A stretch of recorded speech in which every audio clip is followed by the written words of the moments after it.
The luxury cabin of the Gulfstream G700 was silent, thick with the smell of new leather and entitlement. But that silence was shattered by the sharp, ugly sound of a slap.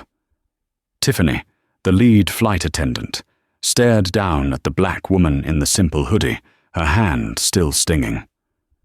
"You're lucky to even be on this plane," Tiffany sneered. "You don't belong here."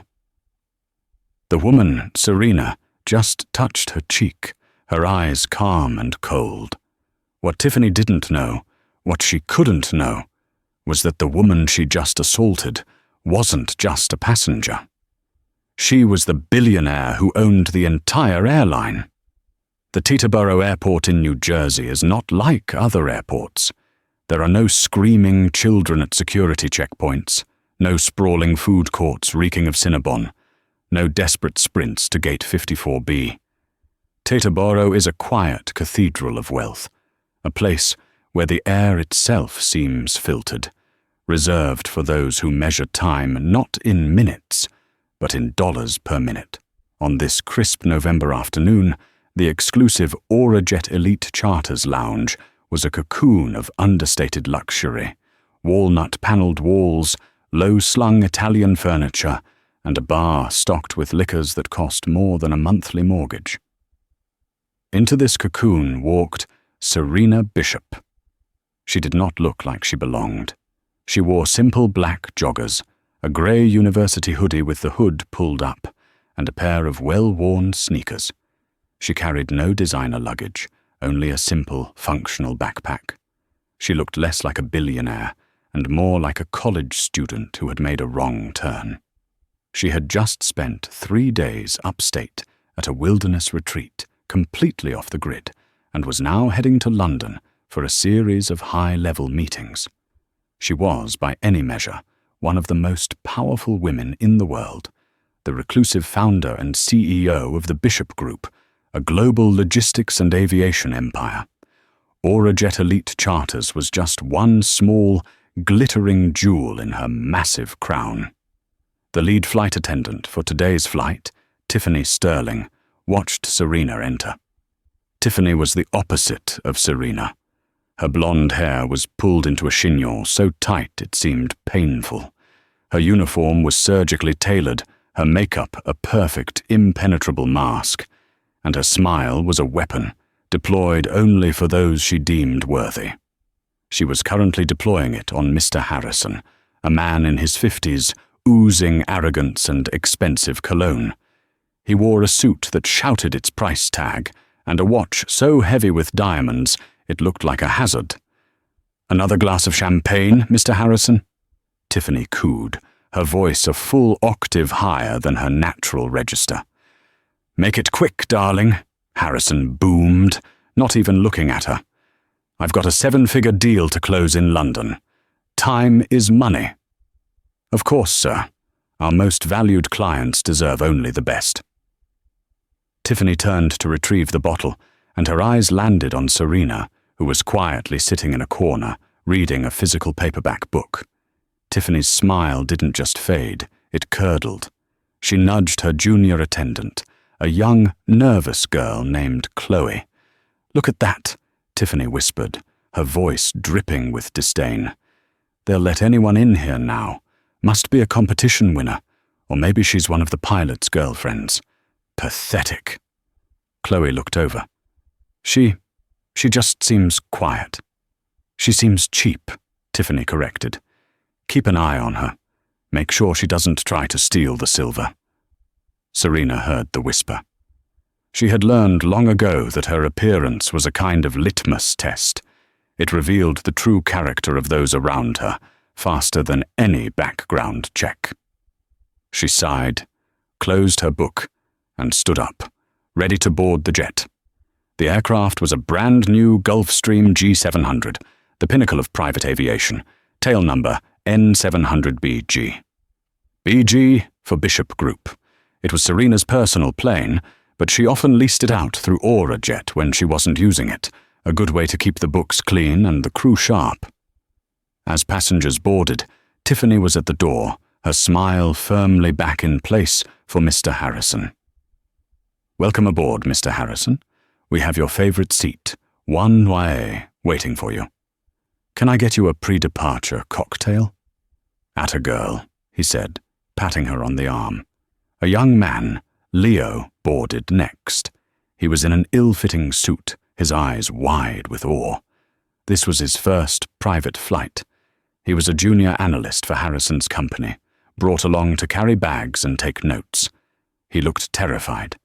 Tiffany barely acknowledged him, just gesturing with her chin for him to move along. Finally, Serena boarded. She kept her hood up, her gaze down, and made her way toward a simple seat in the mid-cabin. "Excuse me," Tiffany said, her voice sharp and loud, stopping Serena in the aisle. Serena stopped, turning. "Yes? I need to see your boarding pass and ID. Again." "I just showed it at the desk," Serena said calmly. "And I'm asking for it again. We have very high-profile clients on this flight," Tiffany said, gesturing to Harrison. "We have to be careful."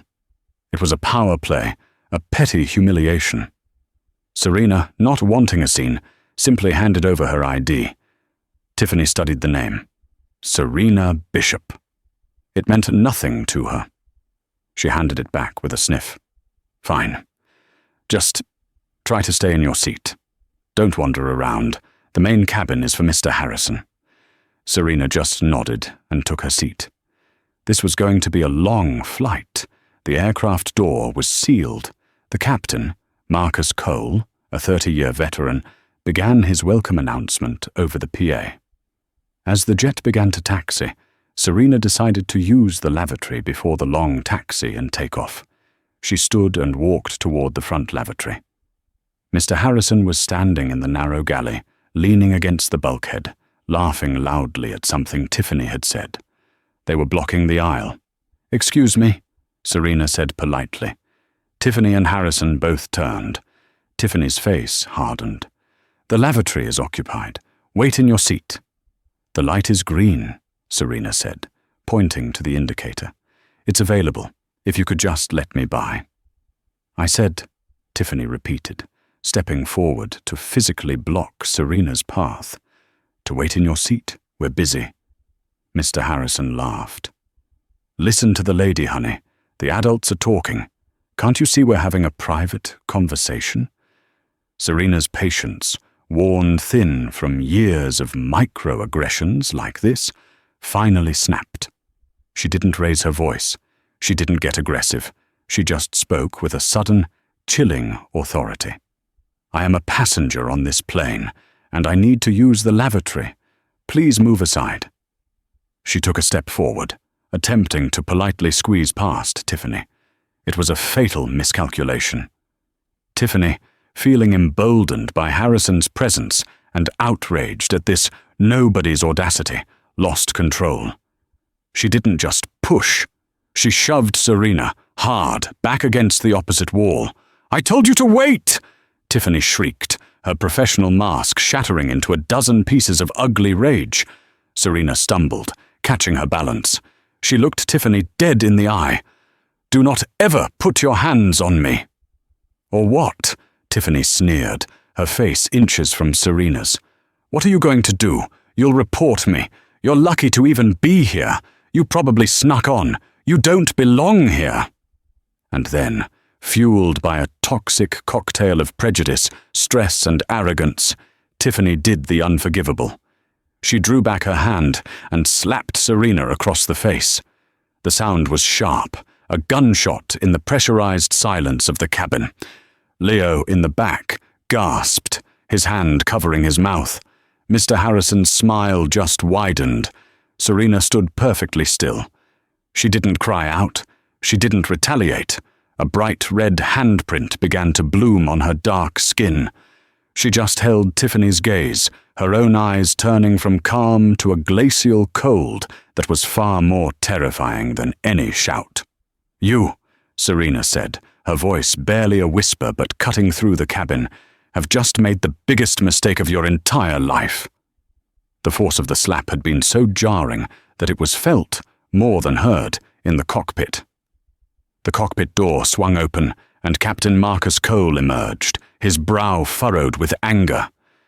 Captain Cole was old school. He'd flown Air Force tankers before moving to commercial, and for the last 10 years he'd flown private. His one unbreakable rule was a safe and orderly cabin. "What in God's name is going on out here?" he demanded, his voice a low rumble of authority that instantly silenced the cabin. Tiffany, realizing she had crossed a line, immediately burst into tears. But they were not tears of remorse.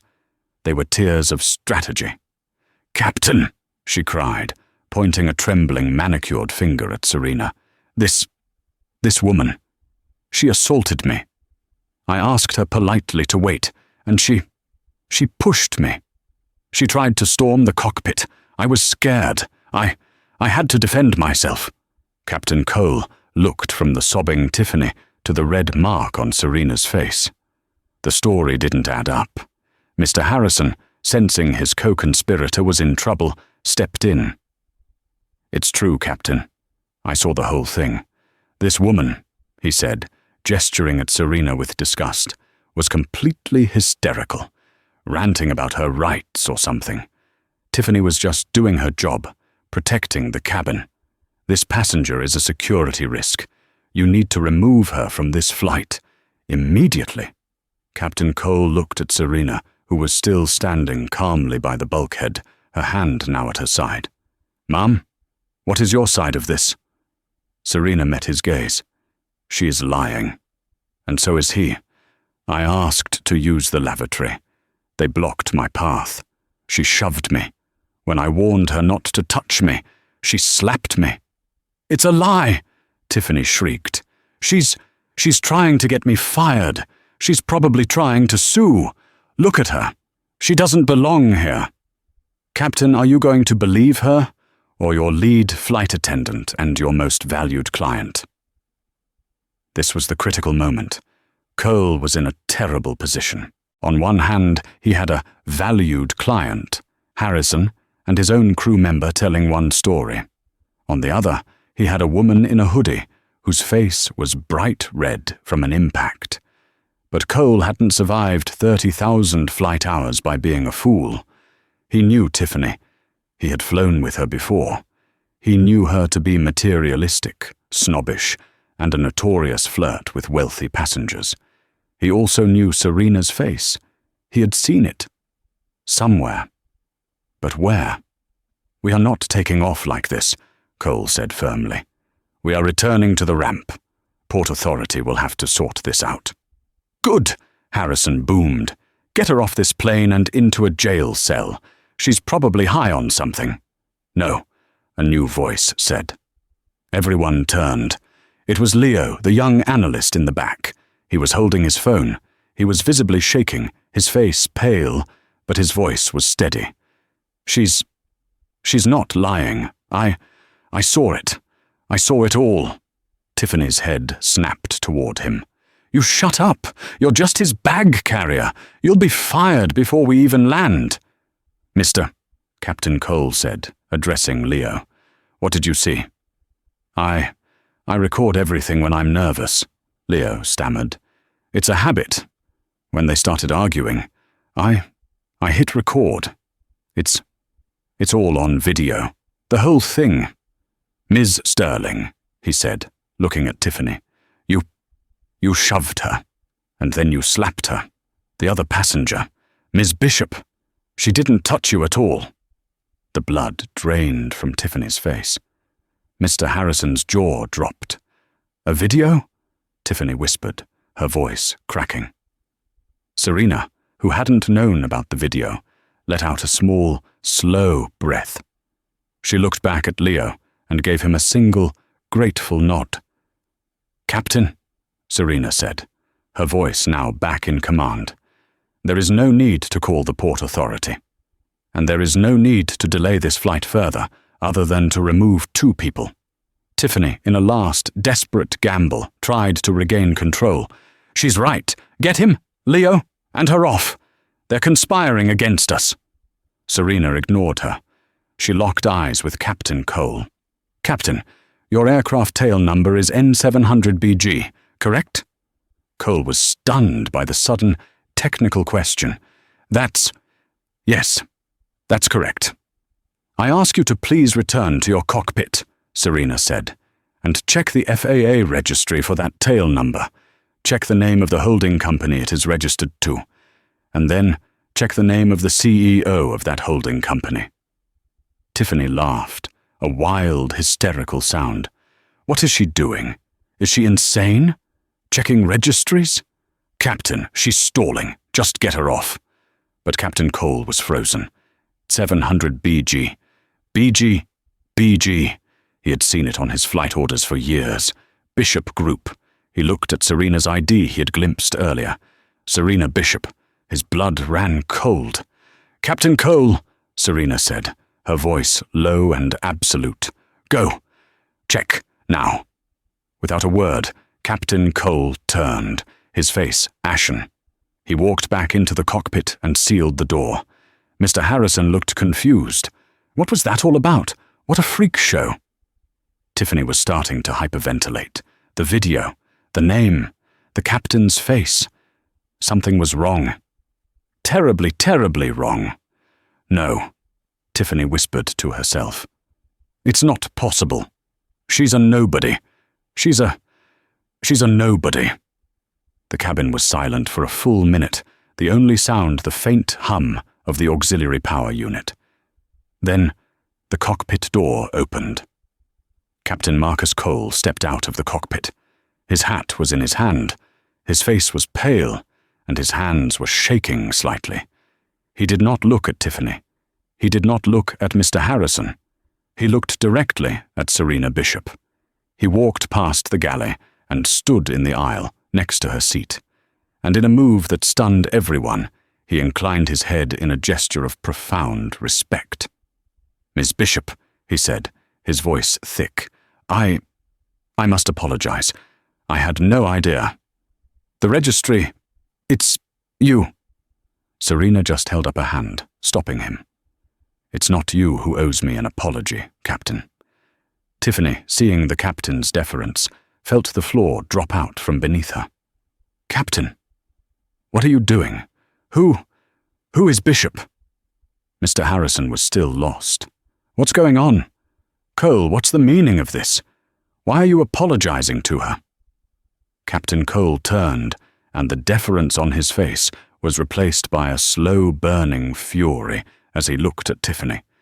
Ms. Sterling, he said, his voice dangerously quiet, this aircraft, this Gulfstream G700, tail number N700BG, is not owned by Aurajet Elite Charters. Aurajet manages this aircraft. It is owned outright by Bishop Group Logistics, a private holding company. He paused, letting the words sink in. This woman, he said, gesturing to Serena, is Miss Serena Bishop. She is the founder, the CEO, and the sole owner of the Bishop Group. This is not just a plane, Ms. Sterling. This is her plane. The silence in the cabin was so complete it was suffocating. Mr. Harrison's mouth opened and closed, but no sound came out. He looked at Serena's hoodie and sneakers, then at the buttery soft leather seats, the polished obsidian bar, the gold-plated seatbelt buckles. He tried to make the two images fit, and his brain simply short-circuited. Leo in the back just stared, his phone still in his hand. He'd read about Serena Bishop in business journals, the reclusive titan, the stealth billionaire, a black woman who had built a multi-hundred-billion-dollar empire from nothing, and she was sitting right here. But it was Tiffany who had the most to lose. Her entire world, built on a fragile foundation of superficial judgment, had just been demolished. No, she whimpered.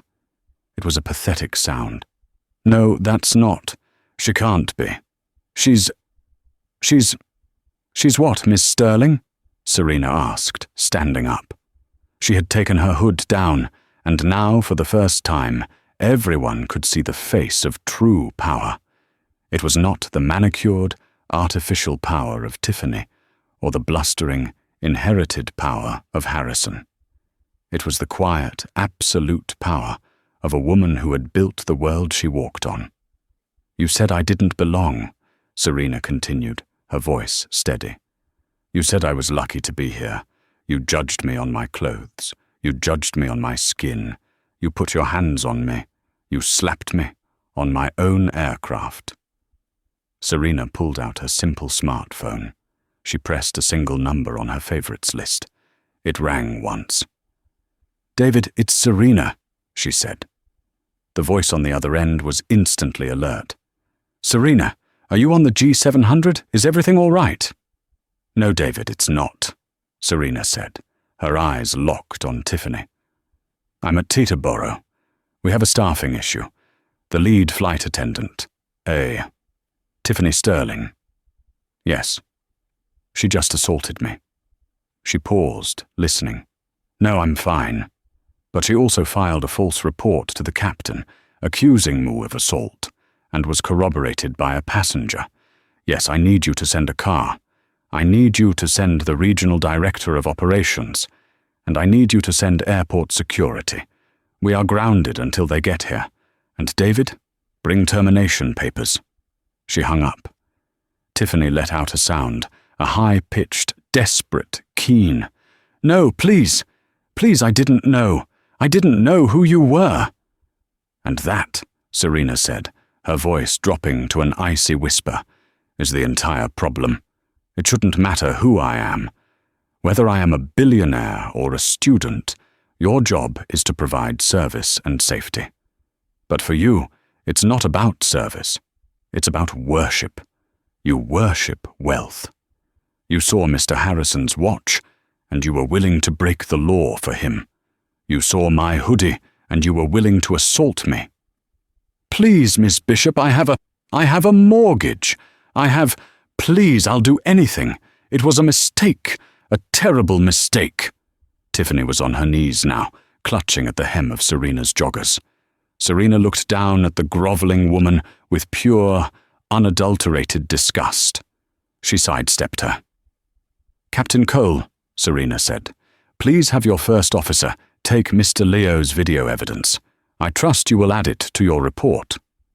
"Yes, Miss Bishop. Absolutely." The jetway, which had been pulled back, suddenly clanged against the side of the aircraft. The cabin door hissed open. 3 men in dark suits stepped onto the plane. One was David King, the regional director of operations for Aurajet. He looked like he was about to have a heart attack. The other 2 were Port Authority police officers. "Miss Bishop," David King stammered, rushing forward. "Are you all right? We were notified." "I'm fine, David," Serena said. "But your company has a rot, and it starts right here," she pointed. "This is Tiffany Sterling. She assaulted me. She filed a false report. This is Mr. Harrison. He corroborated her lie and encouraged her." David King looked at Tiffany, his face hardening. He knew her. He knew her reputation.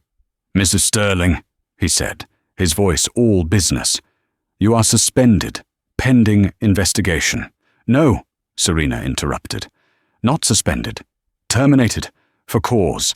Effective immediately. I don't care what your union rules are. I don't care what the HR policy is. She assaulted the owner of this company. She is a liability, a disgrace, and she is never setting foot on a Bishop Group carrier again. Is that clear?" "Yes, Ms. Bishop. Crystal clear." David turned to Tiffany. "You heard her. Get your things. You're off the plane." The reality of the situation crashed down on Tiffany Sterling. This wasn't a warning. This wasn't a suspension. This was the end. Her entire career, her source of pride, the thing that made her feel superior to everyone else, was evaporating. "No!" she shrieked, scrambling to her feet. "You can't do this. I have rights. It was... Mr. Harrison. He told me to. He made me." Mr. Harrison, who had been trying to blend into the expensive bulkhead, was suddenly thrown under the bus. He went purple with rage. "You lying witch! I did no such thing. I was a bystander. This is an outrage. I am a preferred member. I spend $500,000 a year with this company." Serena turned her cold gaze on him. "Mr. Harrison, you are a liar. You physically blocked my path. You verbally harassed me. And you conspired to file a false report against me, which, I might add, is a federal crime." "You have no proof," he blustered. "Mr. Leo," Serena called out, "would you be so kind as to show Mr. Harrison your video?" Leo, now feeling braver, held up the phone. The audio was crystal clear. "Listen to the lady, honey. The adults are talking." And then, after the slap, "It's true, Captain. I saw the whole thing. This woman was completely hysterical." Harrison's face went from purple to a pasty, sickly grey. "David," Serena said to the director, "what's Mr. Harrison's status?" "He's on our Aura Black preferred membership, Ms. Bishop," David said, checking his tablet. "Revoke it," Serena said simply. "Revoke it permanently. He is to be banned, for life, from all AuraJet, Bishop Group, and subsidiary carriers. His name is to be placed on a global no-fly list for all our partners. He can fly commercial. But my meeting in London," Harrison sputtered, his arrogance finally cracking to reveal the panic beneath. My company. This will ruin me. You can't." "I can," Serena said. "And I have. You built your reputation on bullying and bluster, Mr. Harrison. You aligned yourself with an abuser because you thought I was weak. You chose poorly. Now, I believe these officers are here for you." The two Port Authority officers stepped forward. "Ms. Sterling, Mr. Harrison, please gather your belongings and come with us." Tiffany became hysterical. She grabbed the side of a seat. "No, please, don't make me leave. I'm sorry. "Ms. Sterling," one of the officers said, his voice firm as he gently but forcefully unhooked her fingers. "You can come with us quietly, or you can be removed." Mr. Harrison, seeing his options, tried one last time to puff himself up. "You'll be hearing from my lawyers. This is a violation of my rights." "And they will hear from mine," Serena replied, not even looking at him. "My lawyers, Mr. Harrison, are better. Get off my plane." The walk of shame was brutal. Tiffany was sobbing uncontrollably, her perfect makeup now a ruin of black streaks. Harrison, defeated, grabbed his briefcase and stormed down the aisle, refusing to make eye contact with anyone. As they reached the door, Tiffany turned for one last desperate plea. "Ms. Bishop, please, one more chance."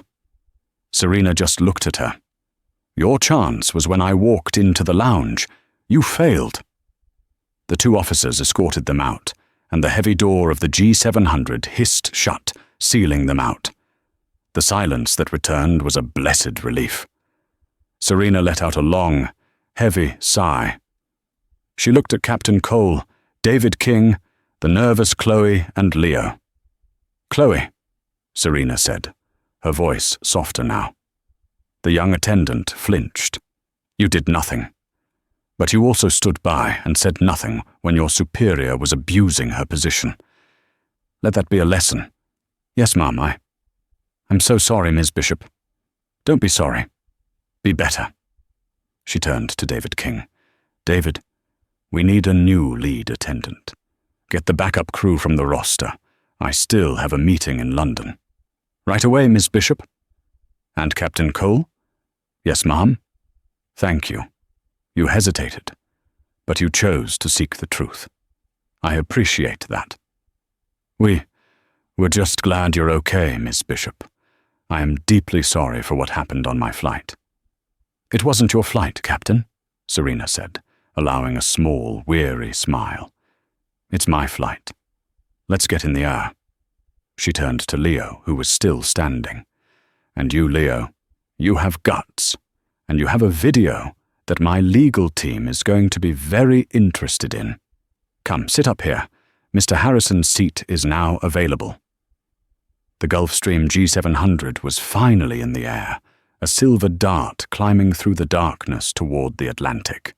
The new lead flight attendant, a calm, professional woman named Maria, had taken over. She had served a light meal with quiet efficiency, treating both Serena and Leo with the same simple, profound respect. There was no fawning, no groveling, just professionalism. It was refreshing. Serena had been quiet for the first hour, looking out the window at the curve of the earth. Leo, emboldened by his new first-class seat, finally dared to speak. "Ms. Bishop, I'm Leo Kirpin. I can't believe what happened. That was insane. But how you handled it, that was incredible." Serena turned from the window. The coldness was gone, replaced by a deep, bone-weary exhaustion. "It wasn't incredible, Leo. It was necessary, and it's exhausting. You'd be surprised how often this happens. Maybe not the slap. That was new, but the rest of it. The assumptions, the whispers, the 'you don't belong here.'" She shook her head. "I could be on the cover of Forbes one day and be asked if I'm the cleaning staff at a restaurant the next. Today just hit a nerve." David King, the regional director, who had stayed on the flight to manage the situation, approached and quietly asked to sit across from her. "Serena," he said, his face grim, "we have a much bigger problem than one rogue flight attendant." Serena's eyes narrowed. "Go on." "I did what you asked. I pulled Tiffany Sterling's file as soon as we were in the air. This wasn't her first incident. Not by a long shot." He handed her a tablet. "In the last 2 years, she's had 18 formal passenger complaints filed against her. 18. Serena's blood pressure began to rise. 18! And she was still flying. She should have been fired after 3. "Look at the complaints," David urged. Serena scrolled. Complaint 8444B, passenger, a wealthy Chinese businessman, alleged Ms. Sterling refused to serve his wife and made disparaging remarks about her accent. Complaint 51G, passenger, a woman, alleged Ms. Sterling mocked her clothing and called her new money. Complaint 77. A, passenger, a black musician, alleged Ms. Sterling accused him of smoking in the lavatory with no proof, forcing the flight to be met by security. All of them had a theme: prejudice against people of color, women, or anyone she deemed beneath her. "Why is she still working for me, David?" Serena's voice was low and dangerous. "Look at the bottom of each report," David said. "Who closed the investigation?" Serena scrolled. "On every single file. Case closed. No action required. Supervisor, Mark Fields."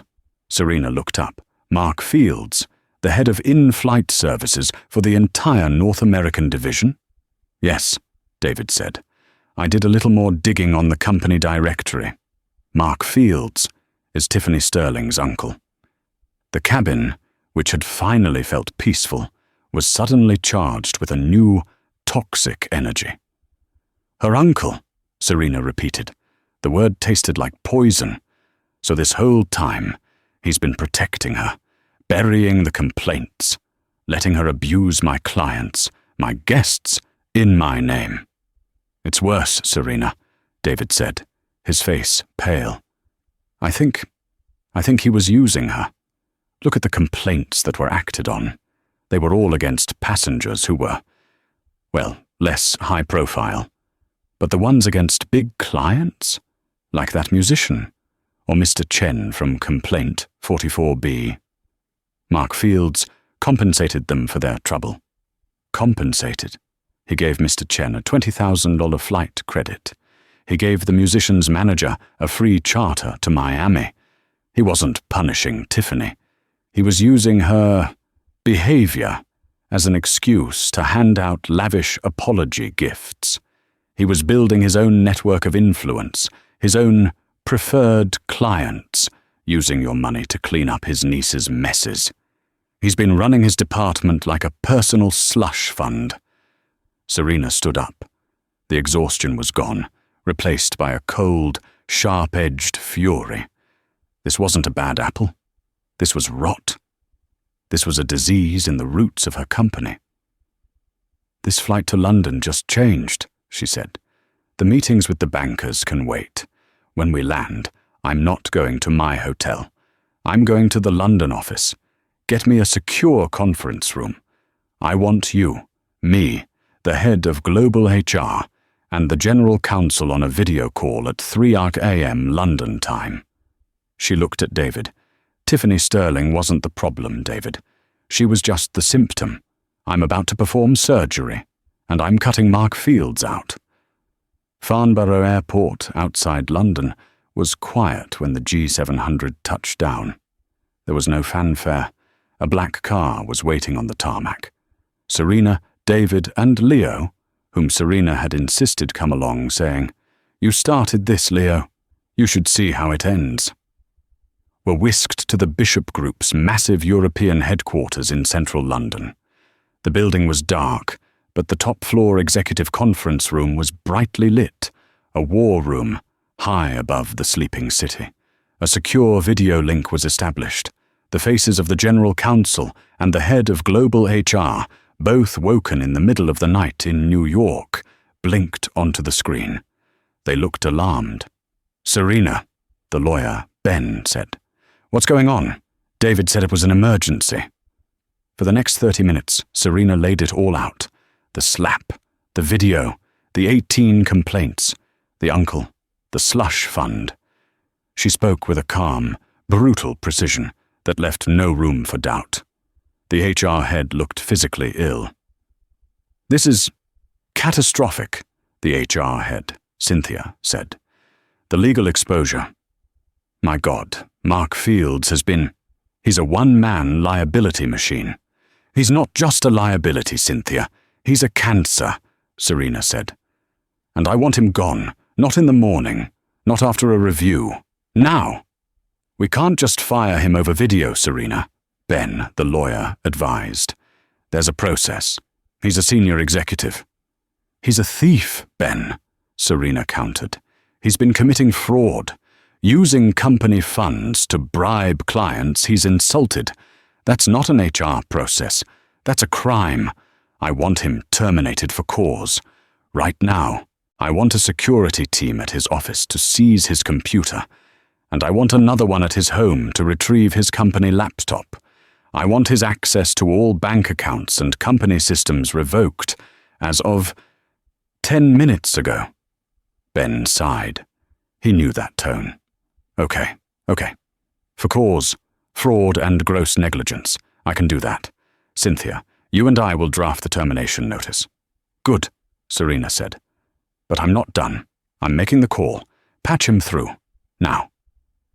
A few moments later, Mark Fields' face appeared in a small box on the screen. He was at his home in Connecticut. He was in a silk robe, looking annoyed at being woken up. "What is this? Serena? David? Do you know what time it is?" he grumbled. "It's 10 p.m. your time, Mark," Serena said, her voice like ice. "I'm in London. It's 3 a.m. So, please, spare me the complaints about the hour." His demeanor shifted. "Ms. Bishop, What's wrong? Is this about my niece? I heard about that dreadful incident at Teterboro. I was going to call you first thing. I am so sorry. She's a good girl, just a bit high-strung. I assure you, I will handle it." "Oh, you'll handle it," Serena said, a dangerous smile touching her lips. "Just like you handled complaint 44B, Mr. Chen, by giving him a $20,000 flight credit that you billed to client relations?" Mark Fields' face went white. The smugness vanished, replaced by a deer-in-the-headlights panic. I don't know what you're talking about, or how you handled the complaint from the musician you accused of drug use," Serena pressed on. "By giving his manager a free charter to Miami, A charter you filed under weather-related disruption. Funny, the weather in New York was perfectly clear that day. Now listen, Mark blustered, trying to regain his footing. Those were sensitive client matters. I was empowered to... You were empowered to manage a department, Mark, not to run a personal slush fund, not to protect your family, not to bury 18 complaints of racism, classism, and harassment. You were supposed to protect this company. You were supposed to protect my clients. This is slander, he shouted. It's an audit, Mark, Serena said flatly. And you failed it. As of this moment, you are terminated from the Bishop Group. For cause. Your fraud, your negligence, and your conspiracy to hide the behavior of your niece have exposed this company to millions in lawsuits. A security team is at your office as we speak. Another is on its way to your house. You will hand over all company property. Your access is gone. Your career is over. You can't, he sputtered. I'll sue. I'll tell the press you have a vendetta. Go ahead, Serena said, leaning into the camera. Tell them. And when they ask you why, I'll give them the file on complaint 44B and 51G and 77A, and the video of your niece assaulting me on my own plane. You think you can fight me, Mark? You think you can win? You built your little kingdom on my money, and I'm tearing it down. She didn't even wait for a reply. Ben, cut the call. Mark Fields' panicked, enraged face vanished from the screen. The war room was silent. My God, Cynthia, the HR head, whispered. Serena stood up and walked to the window, watching the first hints of dawn over London. Cynthia, I want a full audit of the entire in-flight division. Every complaint, every hire, every promotion Mark Fields ever signed off on. I want to know how deep this rot goes. David, you're in charge until we find a replacement. I want a new culture starting today. I want service, not servitude. Is that clear? Yes, Miss Bishop, they both said in unison. Serena turned to Leo, who had watched the entire executive assassination with wide, terrified eyes. That, Leo, she said, is how you take out the trash. The fallout from the 3 a.m. call was not a quiet internal matter. It was a digital shockwave. The story, as all juicy stories do, had leaked. Not from Serena's team, but from a Teterboro ramp agent who had filmed Tiffany and Harrison being escorted, defeated, and undignified from the G700. By the time Serena landed in London, the aviation blogs were already on fire. By the time she had finished her call with Mark Fields, the mainstream news had picked it up. The headlines were savage, a perfect storm of class, race, and power that the media couldn't resist. Flight attendant slaps passenger, unaware she's the billionaire who owns the plane. You don't belong here. Orajet exec and client banned for life by CEO Serena Bishop. Inside the Bishop Group, abuse, corruption, and the 500 Minuters empire. But the headlines were only the beginning. For those involved, the real, life-altering karma was just beginning to unspool, a slow, meticulous, and devastating thread. Tiffany Sterling's world did not just crumble, it was pulverized. The termination was instant, but the humiliation was enduring. She went home to her luxury high-rise apartment, an apartment leased on the inflated salary her uncle had secured for her, and found her company credit cards were already declined. Her phone, which was usually buzzing with messages from fawning junior attendants or flirtatious pilots, was now blowing up for a different reason. It was screenshots of the headlines. It was messages from former friends saying, "OMG, is this you?" It was a single cold email from the building's management. "Your corporate lease has been terminated. You have 30 days to vacate." She tried to call her uncle, Mark Fields, her protector, her get-out-of-jail-free card. The call went straight to a disconnected number. That was when the first real cold spike of panic hit her. This was real. A week later, a sharply dressed process server knocked on her door. He handed her a thick envelope. It wasn't one lawsuit, it was two. The first was a civil suit. Serena Bishop v. Tiffany Sterling and Mark Fields. The charges were assault, battery, and defamation for the false report to the captain. The damages sought were not less than $10 million, to be donated entirely to a charity for workplace bullying victims. The second was a class action suit. Serena's legal team, in their audit, had contacted the other 18 passengers whose complaints had been buried. The wealthy Chinese businessman, the black musician, the new money woman. They had all gladly joined. They were suing not just for discrimination and harassment, but for the conspiracy between Sterling and Fields to cover it up. Tiffany's career was over. She was blacklisted. Her name was toxic. She applied to Delta, United, American. The interviews were polite, but the moment her name was run through the system, a frozen smile would appear on the recruiter's face. "Thank you for your time, Ms. Sterling. We'll be in touch." They never were. 6 months later, the lawsuit had drained her savings.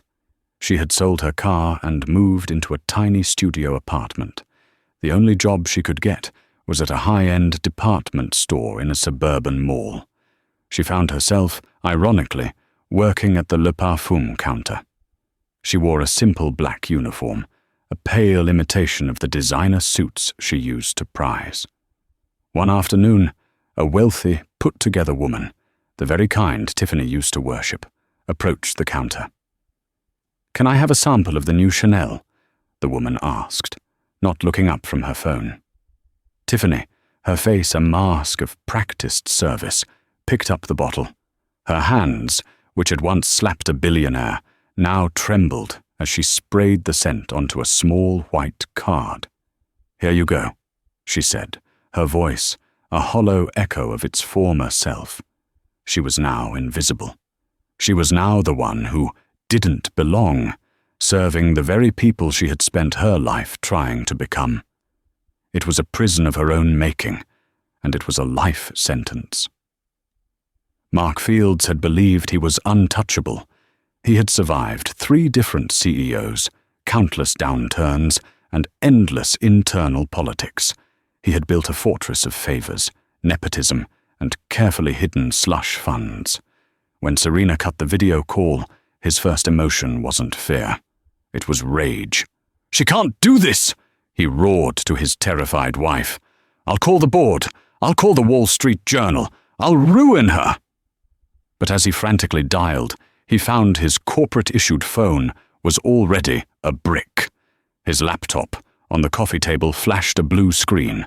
"Access denied. Contact system administrator." Then, the doorbell rang. It wasn't the security team he was expecting.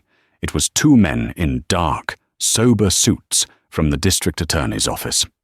Serena's auditors, led by Cynthia from HR and Ben from legal, had not just found the slush fund for client apologies. They had found Mark's real crime. In the system, they found 6 ghost employees, consultants and in-flight specialists who didn't exist. Their names were variations of his children's middle names and his old college fraternity. For 5 years, Mark Fields had been approving their invoices and salaries, funneling over $3.2 million in company funds directly into a private offshore account. The client apologies were just a rounding error. The real con was wire fraud and embezzlement. "Mark Fields," one of the detectives said, flashing a badge. "You're under arrest," his wife screamed. The bluster, the arrogance, the entire facade of the senior executive evaporated, leaving only a pale, trembling, middle-aged man in a silk robe. The click of the handcuffs was the final, definitive sound of his career ending. His kingdom of nepotism was gone. He was charged, and his bail was set at a staggering $5 million, more than he could access from his frozen accounts. His name and mugshot were plastered across the business news, not as a victim of a vendetta, but as a common thief. His conviction was swift. The judge, in sentencing him to 8 years in federal prison, called his actions a profound and calculated breach of trust that poisoned a corporate culture from the top down. Mr. Harrison, having been kicked off the G700, had scrambled to book a last-minute, first-class commercial ticket to London. He landed, fuming and dishevelled, and went straight to his high-stakes meeting.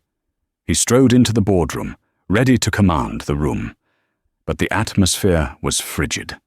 Sir James, the British executive he was there to impress, didn't stand. He just motioned to a chair. "Mr. Harrison," Sir James said, his voice clipped. "We were disturbed to read the news this morning." "It's a complete fabrication, slander," Harrison boomed, falling back on his usual tactic. "That woman was unhinged. I was simply—" "Mr. Harrison," Sir James interrupted, holding up a hand. "We have the video." Harrison froze. The video?" "Yes. A junior analyst on your own team, a Mr. Kirpin, provided a copy to Ms. Bishop's legal team, who, in response to our inquiry, provided it to us. We saw your encouragement. We heard your lies to the captain. Our 7-figure deal is built on trust, Mr. Harrison. It's clear you possess none. The deal is off." "Good day." Harrison was stunned. He was ruined. He flew back to New York, and the moment he landed, he was summoned to an emergency meeting with his own company's board of directors. "This is a PR nightmare, Harrison," the chairman said, not bothering with pleasantries. "The stock dipped 4% on the Harrison incident, as the press is calling it. You've made the company a laughing stock." "I built this company," Harrison roared. "And you're a liability to it," the chairman replied calmly. "The board has voted. We've prepared a generous early retirement package. You will sign it, you will resign, citing personal reasons, and you will disappear." It wasn't a negotiation. It was an execution. He lost his company. But the final, crushing blow came a week later. He went to his exclusive country club, his last bastion of status. As he walked into the dining room, the conversations didn't just quiet, they stopped. Men he had played golf with for 20 years suddenly found their napkins intensely interesting. His regular table was reserved. He was a social pariah. He still had his money, but he had lost the one thing he truly lived for: the illusion of his own importance. And what of Leo, the young analyst who had nervously held up his phone? Serena had not forgotten him. 2 weeks after the incident, he was summoned to the Bishop Group's headquarters. He walked into her office, a minimalist space of glass, steel, and light. "You pitched me an idea on the plane," Serena said, getting straight to business. "The logistics app. It was terrible." Leo's face fell.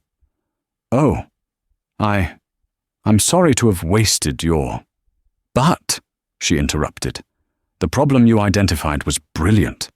Your solution was just lazy. You were thinking like an employee. You were trying to fix one small part. You weren't thinking like an owner." For the next 6 months, Serena personally mentored him. It was the most brutal and exhilarating education of his life.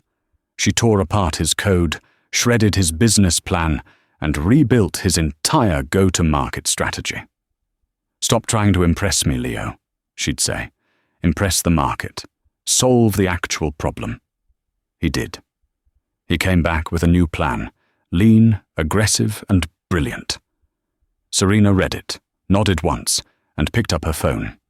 She didn't call her VC division. She called her personal wealth manager. "I'm seeding a new company," she said. "Kirpin Logistics. The CEO is Leo Kirpin. Give him what he needs." And Leo, she said, hanging up and looking at him. "Don't disappoint me." Leo walked out of that building, not just with funding, but with a new future. His integrity, his simple, shaking courage to hold up a phone, had been his ticket to a life he couldn't have imagined. A year later, Serena Bishop was back at Teterboro. She was wearing a different hoodie and the same well-worn sneakers. She was boarding the same G700 N700BG to fly to a tech summit in Berlin. The culture of Aurajet was visibly different. It felt lighter, more professional. The new head of in-flight, Maria, who had calmly taken over on that fateful flight, greeted her at the door. "Welcome aboard, Miss Bishop," Maria said, with a warm, genuine smile. "It's good to be here, Maria," Serena replied. A few moments later, another passenger boarded. It was a young woman, a musician, who was nervously looking around, clearly on her first private flight. Serena watched as Maria greeted her with the exact same smile, the same level of warmth and professionalism. "Welcome aboard. Can I get you anything before takeoff? Water, coffee, champagne?" This was the Bishop Standard, the new company-wide training policy that Serena had personally written. It was one simple rule. Dignity is not a perk. It is the baseline. Treat the student in 14C with the same respect as the CEO in 1A. Our job is service, not judgment. Serena sat in her usual seat. She looked at the polished cabin, the clean lines, the professional crew. The rot was gone. The slap had been a violent, ugly symptom of a deep sickness. But the surgery, though brutal, had been a success. The company was healthy. It was clean. She buckled her gold-plated seatbelt, pulled out her paperback book, and as the jet engine spooled up, Serena Bishop finally, completely, relaxed. And that's where our story ends. It's a powerful reminder that true character isn't about the clothes you wear, the watch on your wrist, or the title on your business card. It's about how you treat people when you think no one is watching, or when you think the person in front of you has no power. Tiffany and Harrison judged a book by its cover, and they were horrified to learn that book was the owner of the library. They learned the hard way that karma isn't just a spiritual idea.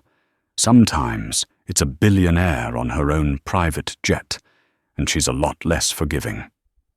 What did you think of Serena's cold, calculated justice? Was it too harsh, or exactly what they deserved? Let me know your thoughts in the comments below. Thank you for watching. If you loved this story, please show your support by hitting that like button. Share it with a friend who loves a good karma story. And most importantly, subscribe to the channel for more dramatic real-life stories just like this one. We'll see you in the next video.